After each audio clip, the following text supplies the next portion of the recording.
Hi everyone. Today we're discussing an important sociological concept called the sociological imagination. Please make sure that you have already watched the YouTube video called Sociological Imagination, which describes a little bit more of what this concept means. Essentially, with the sociological imagination, we are trying to move outside of our own personal experiences, and we're starting to imagine how social forces contribute to the choices and the decisions that people make in their everyday lives. The other important part about our sociological imagination is looking at how our view of society is affected by our own personal social location.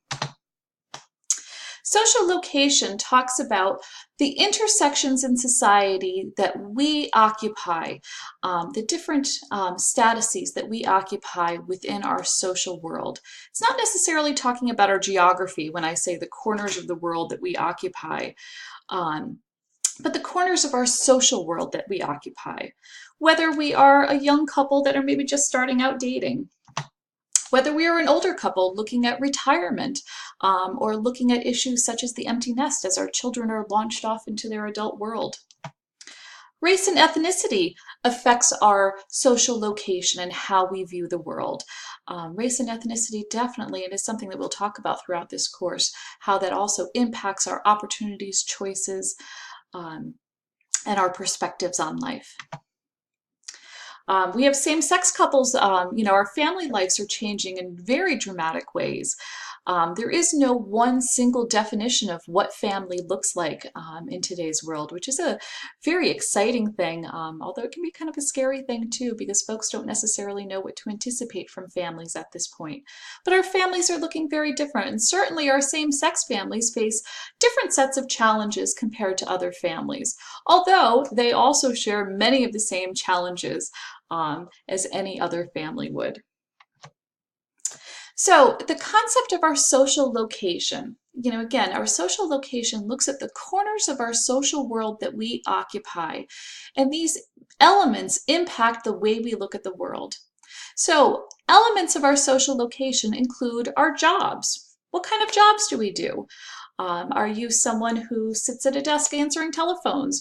Are you someone who's doing a more active type of job, doing manual labor?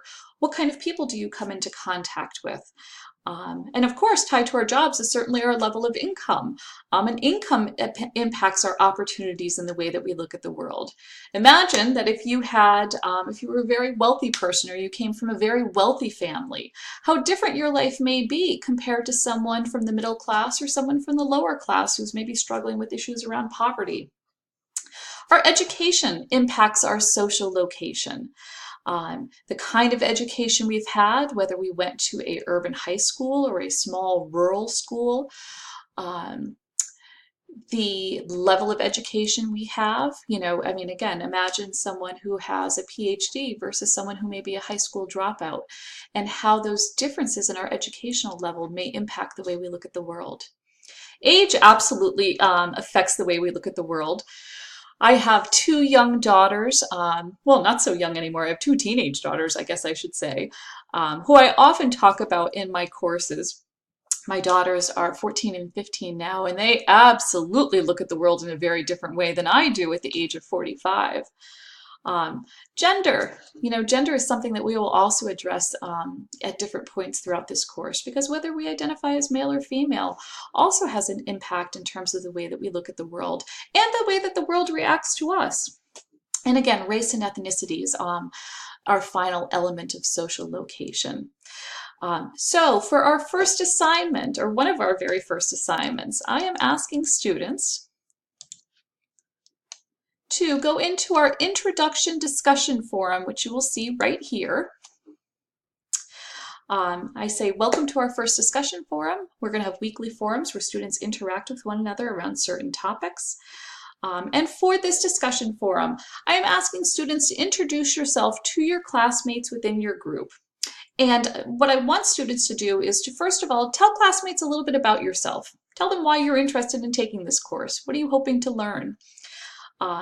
Please watch the Sociological Imagination video and talk to the group about your social location. introduce yourself using this idea of social location. So talk to your group about what kind of job you do, your educational background, your age, your gender, as well as your race and ethnicity. And think about and address, how do you think your social location affects how you think about intimate relationships, marriages, and families?